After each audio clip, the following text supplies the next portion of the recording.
Okay, I've 3D printed some spectacles. My first spectacles is actually this one. The problem with this is the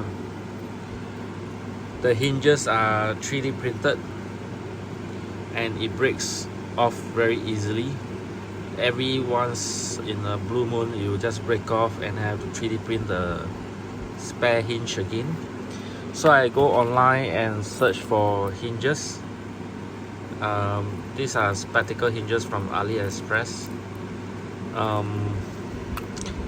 Eventually I experimented with the hinges and I discovered it's not very usable because the design is wrong.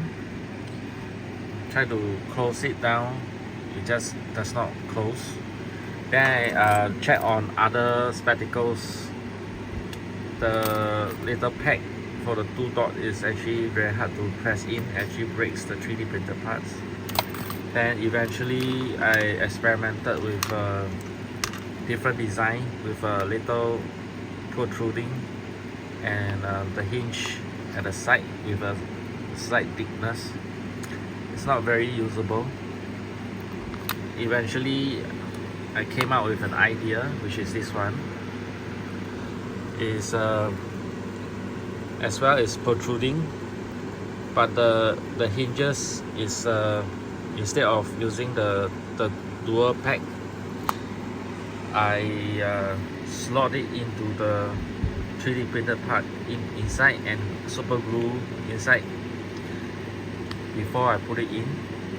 And the hinge part is actually quite steady, and yeah, just make sure the super glue doesn't glue this area, so that it makes it easier to turn.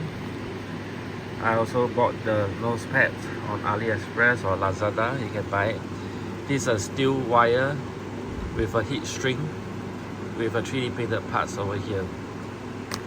Eventually this is the final outcome with a more reliable hinges over here. The only worry is this particular area, the 3D printed part, this area, I think it's still subjected to wear and tear.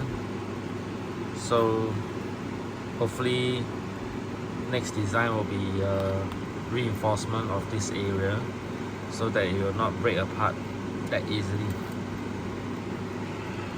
Yeah.